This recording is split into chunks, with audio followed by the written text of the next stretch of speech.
په دې سیمینار کې د الرباط فکري او فرهنګي ادارې استازي مولوي حبیب الرحمن محب الرسول د یادې ولسوالۍ د پوهنې امیر مولوي حمدالله حسیب او د امر بالمعروف امریت استازي مولوي عبدالمنان، د اطلاعات او کلتور مدیر قاری احمد الله، د ښوونځیو مسؤلینو، علماء کرامو، ښوونکو، زده کوونکو او سلګونه ځوانانو برخه لرله. پیل کې د سیمینار وړاندې کوونکي او د الرباط فکري او فرهنګي ادارې استازي ښاغلي محب الرسول ګډونوالو ته تر ښه راغلاست ویلو وروسته د فکري روزنې تر عنوان لاندې پر مختلفو موضوعاتو تفصیلي بحث وکړ.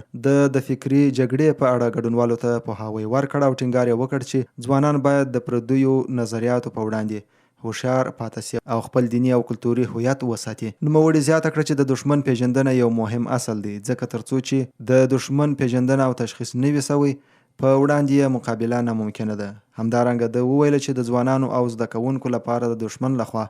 د ایجاد شوو باطلو مفکورو لکه دیموکراسي، نشنلیزم او سیکولریزم پیژندنه ضروري ده. ورپسې د امر بالمعروف امریت استازي ښاغلي حقپال وویل چې ځوانان باید هڅه وکړي ترڅو صورت او سیرت د جناب کریم صلی الله علیه وسلم پر سنت طریقه برابر کړي. نوموړي زیاته کړه چې د دې اسلامي نظام د راتګ لپاره مسلمانانو زیات شمیر شهیدان ورکړي، نو ځکه باید ټول ځوانان د امیرینو اطاعت وکړي،